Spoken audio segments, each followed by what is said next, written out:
திருச்சிற்றம்பலம். அருவமும் உருவமுமாகி அனாதியாய் பலவாய் ஒன்றாய் பிரம்மமாய் நின்ற ஜோதி பிளம்பதோர் மேனியாகி கருணைகூர் முகங்கள் ஆறும் கரமது 12 கொண்டே ஒரு திருமுருகனாய் சண்முகனாய் ஷடாட்சரனாய் சரவண பவனாய் கார்த்திகேயனாய் உலகம் உய்ய வந்து தபசுமலையில் உதித்து அருளும் பாலதண்டாயுதபாணி தெய்வத்தை இன்று நாம் பார்ப்போம்.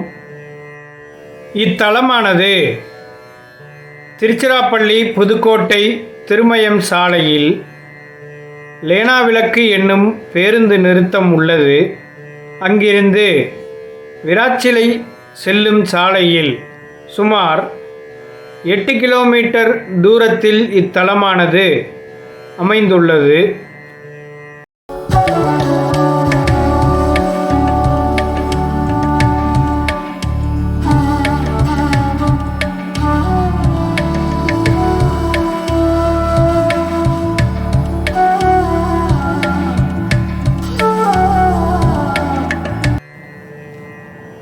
நாம் சென்று கொண்டிருக்கும் இந்த சாலையில், அதாவது அந்த தபசுமலை தலம் உள்ளே உள்ளது. அங்கிருந்து நேராக இந்த வழியே அருகில் உள்ள அம்மினிப்பட்டி வரை இத்தலத்திற்கு காவல் தெய்வமாக உருமர் என்னும் தெய்வம் அருவமாக இத்தலத்தை சுற்றி உலா வருவதாக குறிப்பிடுகின்றனர். அதாவது ஒழுக்கம் இல்லாதவர்கள், தீய பழக்கங்களை கொண்டவர்கள், எதிர்மறை எண்ணங்களை உடையவர்கள் இவ்வழியே சென்றால் அவர்களுக்கு தகுந்த தண்டனை இந்த காவல் தெய்வம் கொடுப்பதாக இவ்வூர் மக்கள் குறிப்பிடுகின்றனர். இத்தலத்திற்கு முன்னே பிரதான சாலையில் இத்தலத்தின் நுழைவாயில் உள்ளது. இரு பக்கமும் விநாயகர் முருகப்பெருமான் திருமேனிகள் உள்ளன.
நுழைவாயிலில் உள்ள விநாயகப் பெருமானையும் முருகப்பெருமானையும் தரிசித்துவிட்டு உள்ளே செல்லும் பொழுது கோயிலுக்கு முன் இரு பக்கமும் 2 நீர்நிலைகள் உள்ளன.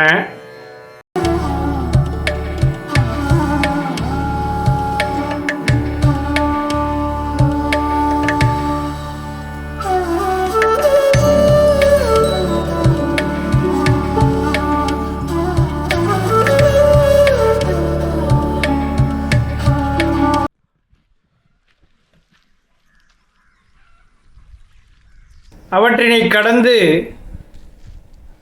குன்றை நோக்கி செல்லும் பொழுது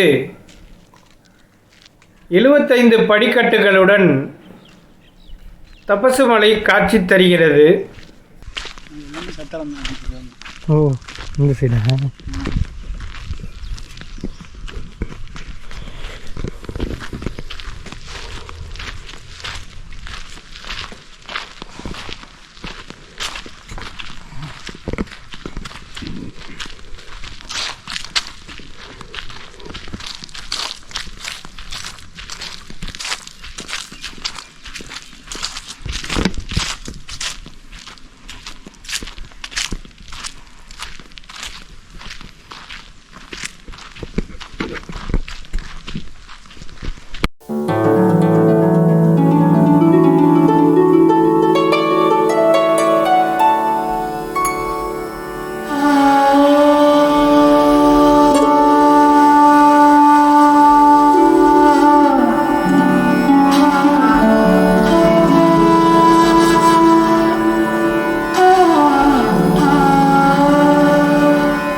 படிகளில் ஏறும் பொழுது இரு பக்கமும் சேர்த்து 4 விநாயகர் சன்னதிகள் உள்ளன.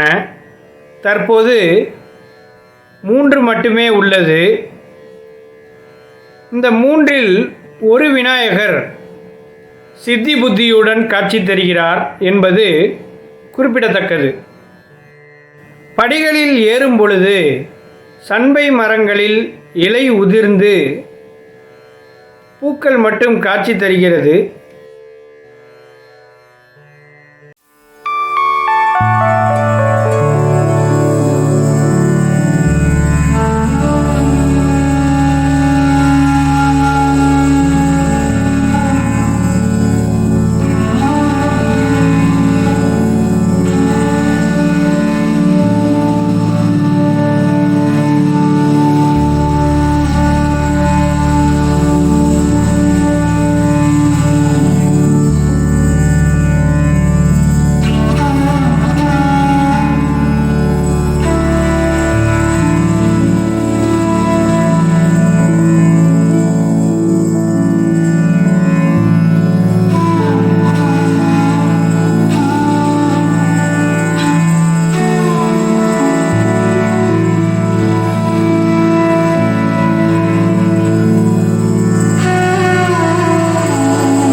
இத்தலத்தின் நாயகரான முருகப்பெருமான் மேற்கு நோக்கி இரு கரங்களுடனும் ஒரு கையில் தண்டத்துடனும் ஒரு கையை இடுப்பில் ஊன்றிய கோலத்துடன் பாலதண்டாயுதபாணியாக காட்சி தருகிறார்.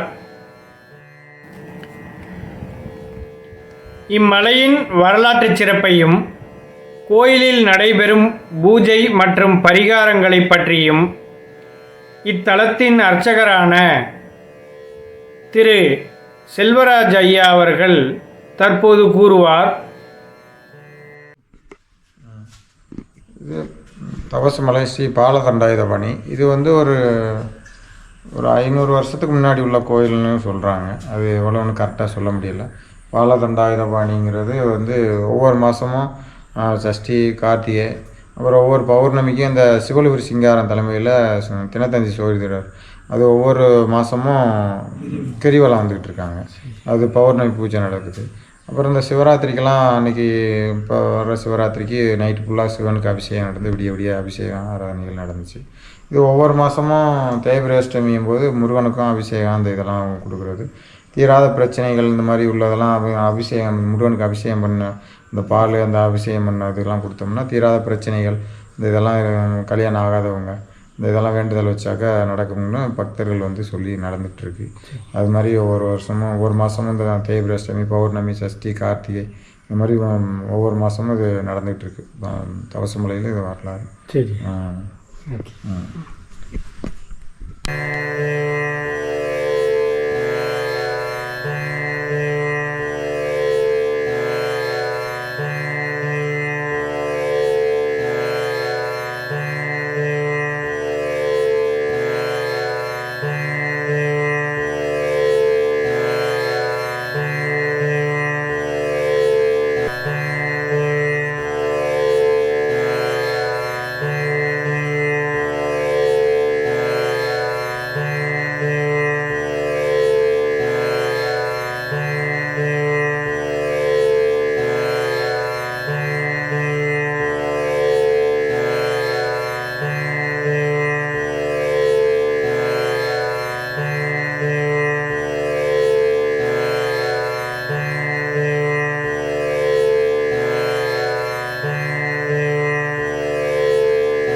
இம்மலையானது சப்த ரிஷிகள் தவம் செய்ததால் தபசு மலை என்ற பெயர் பெற்றது.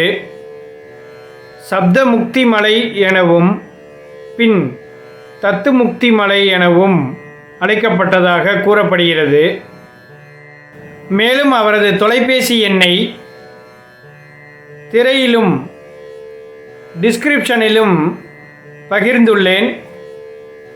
விருப்பமுடையவர்கள் திரு செல்வராஜ் ஐயாவை தொடர்பு கொண்டு பூஜை பரிகாரங்களை செய்து கொள்ளலாம். இத்தலமானது பழனிமலையில் தரிசித்த பலன் இங்கு கிடைக்கும். இக்கோயிலானது 1000 வருடங்களுக்கு மேல் பழமையானது. ஒரு காலத்தில் முனிவர்கள் வேல் வைத்து வழிபட்டனர். அந்த வேலை கண்டு சிலிர்த்த மக்கள் அந்த இடத்தில் முருகப்பெருமானை பிரதிஷ்டை செய்து வழிபாடு செய்தனர் என்கின்றது தல வரலாறு. மேற்கு நோக்கிய முருகப்பெருமான் சன்னதிக்கு எதிரே சற்று தள்ளி சொர்ணாகர்ஷண பைரவர் வீற்றிருக்கிறார். இவர் மிகவும் சக்தி வாய்ந்தவர். இவரை வழிபாடு செய்தால் துர்சக்திகள் நம்மை நெருங்காது, நமக்கு ஏற்படும் கஷ்டங்களை தீர்த்து வைப்பார் என்பது உறுதி. அந்த மாற்றத்தை நாம் வழிபடும்போது அறியப்படுவதே அதற்கான சாட்சியாகும். இன்று ஸ்ரீ குரோதி வருடம் உத்தராயணம் மார்ச் மாதம் 18ஆம் தேதி ஞாயிற்றுக்கிழமை. மேலும் இந்த சொர்ணாகர்ஷண பைரவரை பற்றி இத்தலத்தின் அர்ச்சகரான திரு செல்வராஜ் ஐயா தற்போது குறிப்பிடுவார். வணக்கம், நான் தபசு மலையிலேருந்து பேசுகிறோம். தபசு மலைங்கிறது வந்து 7 முனிவர்கள் முக்தி அடைஞ்ச தலம். அதனால் தபசு மலைங்கிறது காலப்போக்கில் தபசு மலைன்னு மாறி இப்போ தபசு மலை. 7 முனிவர்கள் இங்கே தவம் இருந்து ஐக்கியமானதுனால குடவர கோயில் இருக்குது. அது பார்க்கலாம், அடுத்ததில் பார்க்கலாம். இது வந்து 7 பேர் முக்தி அடைஞ்ச தபசு மலைங்கிறது. சொர்ண ஆகர்ஷண பைரவர். இது வந்து அதுக்காக சொர்ண ஆகர்ஷண பைரவர்னால் இது வந்து எங்கேயுமே அதிகமாக பார்த்துருக்க முடியாது. காலபைரவர் இந்த மாதிரி ஒரு அவதாரத்தில் இது வந்து சொர்ண ஆகர்ஷண பைரவர். ஒவ்வொரு மாதமும் தேய்பிரை அஷ்டமி, வளர்பிரை அஷ்டமி சுமாராக இருக்கும். தேய்பிரை அஷ்டமி ஒவ்வொரு மாதமும் காலையில் 10 மணிக்கு யாகம், அதுக்கப்புறம் அபிஷேகம், மதியானம் 1 மணிக்கு அன்னதானம் ஒவ்வொரு மாதமும் நடைபெற்றிருக்கு. இதில் கலந்துக்கிற அந்த பூஜையில் கலந்துக்கிறதுக்கு குழந்தை இல்லாதவங்க, திருமண தாம்பத்தியில் பிரிஞ்சவங்க, கல்யாணம் ஆகாதவங்க, குழந்தை வர வேண்டியவங்க, வீட்டில் உள்ள பிரச்சனைகள், தீராத வியாதிகள், இந்த மாதிரியெல்லாம் உள்ளதுக்கெல்லாம் சரியாக இருக்குன்னு சொல்லி பக்தர்கள் வாக்குமூலம் கொடுத்துருக்காங்க. அதே மாதிரி அந்த தேய்பிரை அஷ்டமி அன்னைக்கு தீர்த்தம் கொடுப்போம். அந்த தீர்த்தத்தை வாங்கி சாப்பிட்டா அந்த சக்கரை வியாதியெல்லாம் சரியாகணும் ஒரு ஐதீகம். அது வாங்கி கொடுத்துட்ருக்கோம், மாதம் கொடுத்துட்ருக்கோம். ஆமாம், இது மாதிரி பாலதண்டாயுத பண்ணியிருக்காங்க. சிவன், மீனாட்சி அம்மன், அப்புறம் கீழே 7 முனிவர்கள் அது இருக்காங்க. இது வந்து ஒவ்வொரு மாதமும் சொர்ண ஆகர்ஷண பைரவர் ஒவ்வொரு மாதமும் தேய்பிரை அஷ்டமி நடைபெற்றுக்கிட்டு இருக்கு. அது முருகன்ட்ட போகணும். சரி.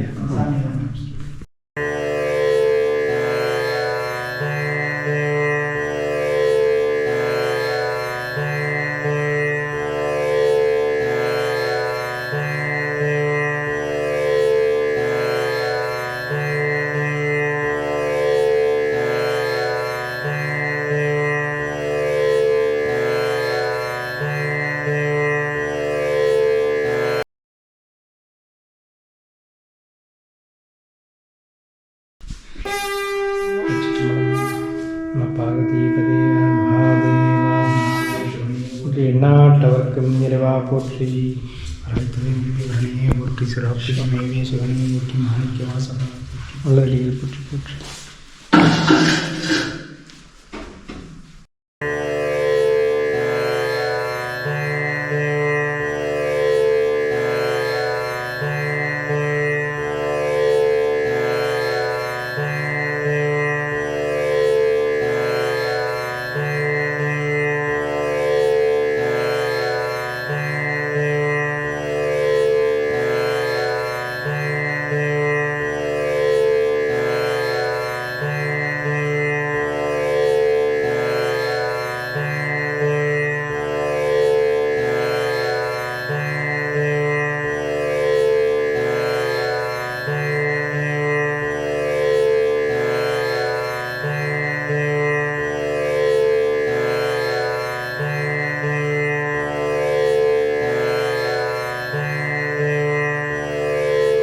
அடுத்ததாக சுவாமியின் கோலம். இவர் தன் தேவியை மடியில் அமர்த்தியது போல் அமர்ந்த கோலத்தில் காட்சி தருகிறார். 4 திருக்கரங்களுடனும் ஒரு கையில் பொற்குடமாகிய பூர்ண கும்பத்தை வைத்துள்ளார். மறு கையால் சக்தியை தழுவிய நிலையில் அமர்ந்துள்ளார். ஒரு கையில் உடுக்கை, நாகபாஷம், சூலம், மறுக்கை, அபேஹஸ்தம். தேவியானவர் ஒரு கையில் தாமரை பூவை வைத்துள்ளார், மறு கையால் இறைவனை தழுவிய வண்ணம் உள்ளார். எப்படி நரசிம்ம அவதாரத்தில் பெருமாளின் சினம் குறைய திருமகள் அவர் மடியில் அமர்ந்தது போல அவதார நோக்கம் நிறைவேற ஸ்ரீ பைரவரை சாந்தப்படுத்த சக்தி அவர் மடியில் அமர்ந்திருப்பதாக கூறப்படுகிறது.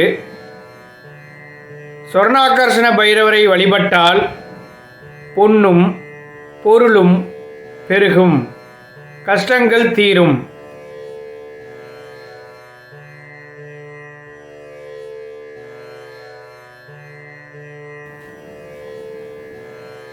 இதுபோன்ற சிவமூர்த்தம் அதிகம் காணப்படுவதில்லை. மேலும் சிதம்பரம் கோயிலின் புராணத்தின்படி ஸ்வர்ணாகர்ஷண பைரவர் சிதம்பரத்தில் பொன் வழங்கினார் என்று அறியப்படுகிறது. தீட்சிதர்கள் கோயில் மூடுவதற்கு சற்று முன் ஸ்வர்ணாகர்ஷண பைரவர் திருமுன் செப்புத் தகட்டில் வில்வத்தை வைத்து பூஜித்து நடைச்சாத்திவிட்டு மறுநாள் காலை திறக்கும்போது வில்வ இலைகள் தங்கமாக மாறியிருக்கும் அதிசயத்தை குறிப்பிடுகின்றனர். இது புராண காலத்தில் நடந்ததாக கூறப்படுகிறது. இதை நாம் இங்கு முக்கியமாக நினைவில் கொள்வோம்.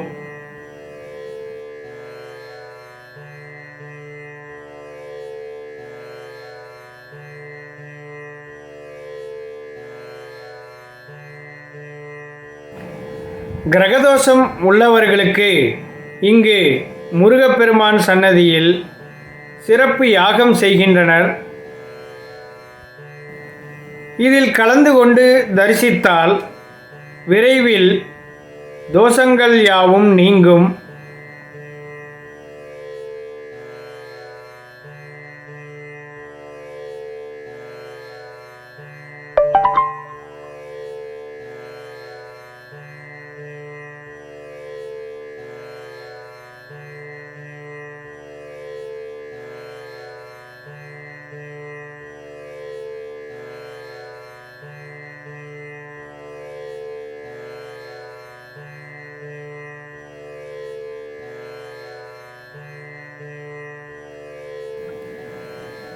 இந்த கோயிலில் முக்கியமான விசேஷம் என்னவென்றால் மூலிகை கலந்த பிரசாதம் தருகின்றனர். இங்கு இந்த பிரசாதத்தை உட்கொண்டால் சர்க்கரை நோய், குடல் புண், வலிப்பு போன்ற நரம்பு தளர்ச்சி நோய்கள் குணமாகின்றது என்பது பக்தர்களின் வாக்குமூலம்.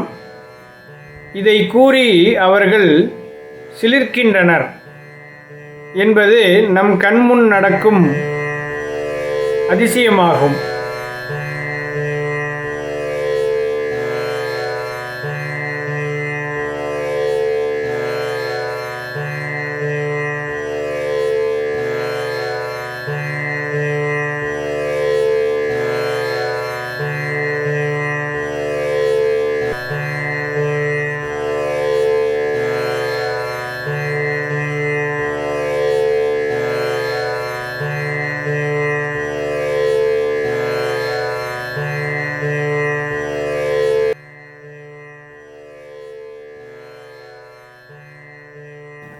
மேலும் கந்தசஷ்டி நாளில் விரதம் மேற்கொள்ளும் கன்னிப்பெண்கள் ஒரு முறை தபசுமலைக்கு வந்து முருகப்பெருமானை தரிசித்து விளக்கேற்றி வழிபட்டால் திருமணம் விரைவில் கைகூடும்.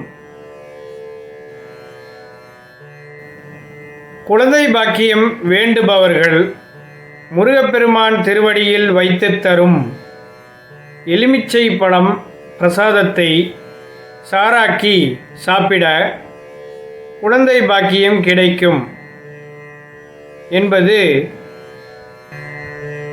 திண்ணமான ஒரு வாக்கியமாகும்.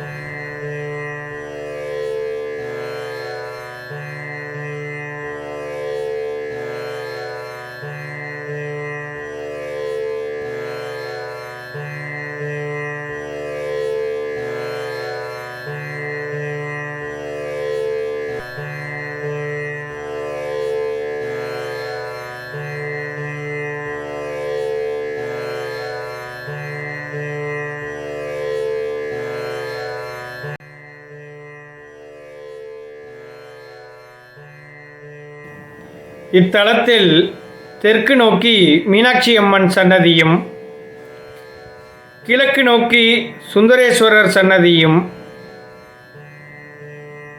கோஷ்ட மூர்த்தங்களாக தட்சிணாமூர்த்தி, லிங்கோத்பவர், பிரம்மா, துர்க்கை, எதிரே சண்டிகேஸ்வரர் சன்னதியும் அமைந்துள்ளது. நவகிரக சன்னதியும் உள்ளது.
காளிங்க நர்தன திருமேனியும், அதாவது கிருஷ்ணரின் காளிங்க நர்தன திருமேனியும், அவருக்கு அடுத்து பைரவர் திருமேனியும், அவருக்கு அடுத்து ஆதிசேஷன் திருமேனியும் உள்ளது.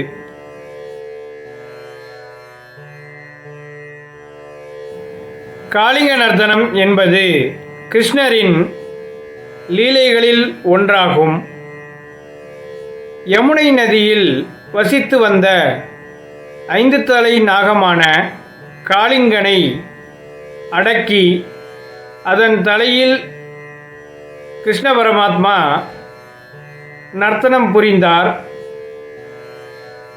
அதாவது யமுனையில் வசித்து வந்த காளிங்கனின் விஷமூச்சு காற்றினில் கலந்து யமுனை நதியையும் காற்றினையும் அதன் கரையில் இருந்த சோலைகளையும் நஞ்சாகி போயின. இதனால் காளிங்கனை அங்கிருந்து கடலுக்கு செல்ல கிருஷ்ணர் பணித்தார். அவன் செல்ல மறுத்ததால் அவனை அடக்கி அவனது தலையில் நர்த்தனம் புரிந்தார். அவனை அடக்கி கடலுக்குள் செல்ல வைத்தார். தத்துவ ரீதியாக இதன் கருத்து என்னவென்றால், மனித மனம் பாம்பு. அதன் 5 தலைகள் 5 புலன்களை குறிக்கின்றது. 5 புலன்களை அடக்கி தீமை என்னும் விஷத்தை கக்காமல் மனம் என்னும் பாம்பை அடக்கி ஆள வேண்டும் என்பதே இதன் தத்துவமாகும்.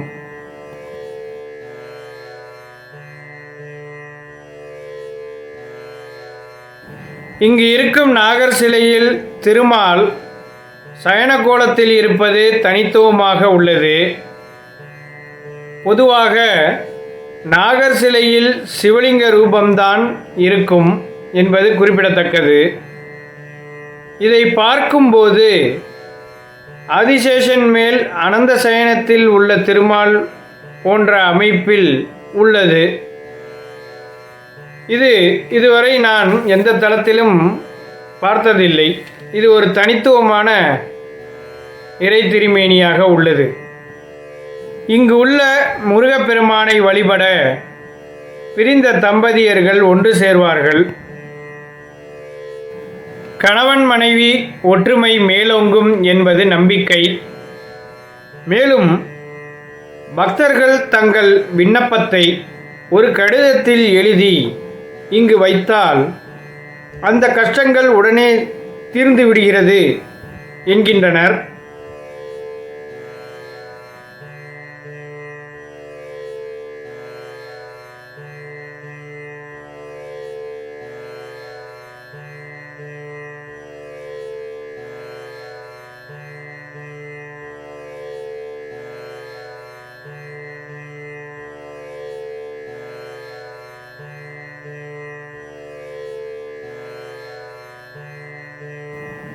இத்தல முருகப்பெருமானை பார்க்கும் பொழுது பழனி முருகப்பெருமானை பார்த்தது போல் உள்ளது. மேலும் இங்கு முருகப்பெருமானை ஏகாந்தமாக தரிசிக்கும்போது இறை ஆற்றலையும் மன ஒருமைப்பாட்டினையும் இயற்கை எழிலுடன் நம்மால் உணர முடிகிறது. சிற்றம்பலம். உருவாய் அருவாய் உளதாய் இளதாய் மறுவாய் மலராய் மணியாய் ஒளியாய் உருவாய் அருவாய் உளதாய் இளதாய் மறுவாய் மலராய் மணியாய் ஒளியாய் கருவாய் உயிராய் கதியாய் விதியாய் குருவாய் வருவாய் அருள்வாய் குகனே. திருச்சிற்றம்பலம்.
அன்பான நேயர்களுக்கு ஒரு சிறிய வேண்டுகோள். இந்த தபசு மலை பதிவு கோப்பின் அளவு மிகவும் பெரியதாக உள்ளதால், அதாவது ஃபைல் சைஸ் மிகவும் பெரியதாக உள்ளதால் 2 பிரிவாக பிரித்து பகுதி 2 என்ற சூழ்நிலைக்கு தள்ளப்பட்டுள்ளது. பகுதி 2இல் மலையடிவாரத்தில் உள்ள சப்தரிஷி சன்னதி சேரும். தயவுசெய்து பகுதி 2ஐயும் பார்க்கவும். நன்றி, வணக்கம், திருச்சிற்றம்பலம்.